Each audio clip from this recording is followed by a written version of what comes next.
నన్ను సెలెక్ట్ చేయడం బాలచంద్ర గారు జరిగింది.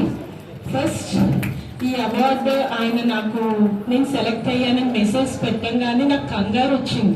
ఏదో ఫేక్ మెసేజ్ ఎవరో ఫ్రాంక్ చేస్తున్నారు అని చెప్పి నేను భయపడిపోయి ఫోన్ చేశాను. ఏమంటే ఎవరు ఏంటని కాల్ చేశాను. ఆయన ఫలానా అని చెప్పారనమాట. అమ్మో ఏంటి ఈ అవార్డు నాకేంటి, నాకు వద్దు, నేను చెప్తానండి ఏ విషయం అని చెప్పాను. ఆలోచించానండి. నాకు ఫస్ట్ నాకెందుకు వచ్చింది, నన్నెందుకు సెలెక్ట్ చేశారని చాలా ఆలోచించాను.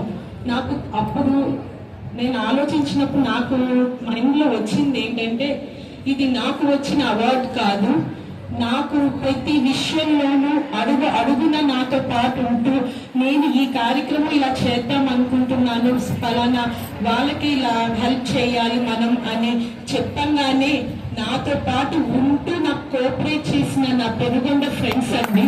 ఈ రోజు నాకు ఈ అవార్డు వచ్చిందని 50 మంది వరకు వాళ్ళకు సర్ప్రైజింగ్ గా వాళ్ళందరూ బయలుదేరి వచ్చారండి. నాకు ఈ అవార్డు రావడానికి ముఖ్య కారణం నా స్నేహితులు. ఇలాగా చెయ్యాలని సంకల్పం అది ఇందాక ఆవిడ చెప్పారు కదా, పేరెంట్స్ పిల్లలకి చిన్నప్పటి నుంచి సంస్కారంతో పెంచితేనే మనం సంస్కారంగా పంతులు అవుతామని.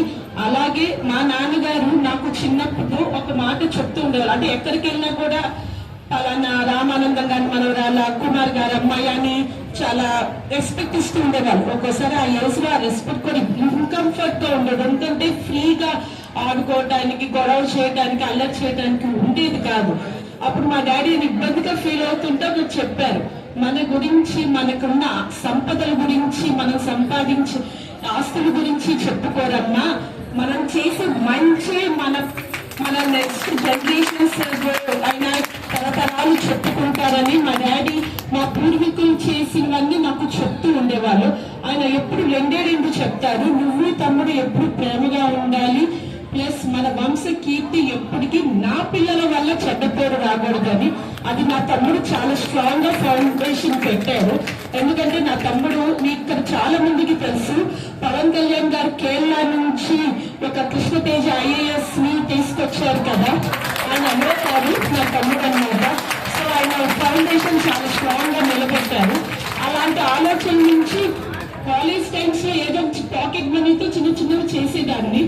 మా మమ్మీ ఎందుకో నువ్వే దాచుకోవచ్చు కదా అనేది, బట్ చిన్నవి అలా హెల్ప్ చేయాలనిపించేది. నెక్స్ట్ ఆఫ్టర్ మ్యారేజ్ కొంచెం పిల్లలు పుట్టి సెట్ అయ్యాక మా అత్తగారి ఫ్యామిలీ కూడా మంచిగా ఇలా డొనేషన్స్ అని చేసేది ఫ్యామిలీ అనండి. నాకు మా మామయ్య గారి సపోర్ట్ కానీ, మా హస్బెండ్ సపోర్ట్ కానీ చాలా ఉంటది. అప్పుడు ఒక ఆలోచన వచ్చింది, మనం హౌస్ వైఫ్స్ జనరల్ గా హస్బెండ్స్ కూడా చాలా డొనేషన్స్ చేస్తూ ఉంటారు. మనం వెళ్ళి మేము ఇలా చేద్దాం అనుకుంటుంటే వాళ్ళకి ఒక బర్డెన్ అవుతుంది.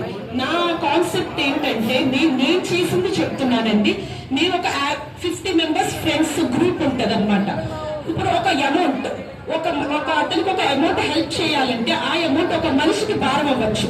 అదే అమౌంట్ ఈ 50 మెంబర్స్ షేర్ చేసుకొని కనుక ఇస్తే ఆ అమౌంట్ మనకి చిన్నది అవ్వచ్చు, కానీ ఆ హెల్ప్ తీసుకునే మనిషికి చాలా పెద్దది అవుతుందండి.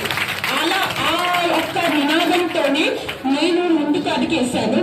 ఇది కేవలం మహిళల నేను కూడా చిన్న హెల్ప్స్ నేను చేసిన పెద్ద హెల్ప్ ఏం కాదండి, ఉడతా సహాయం లాంటివే.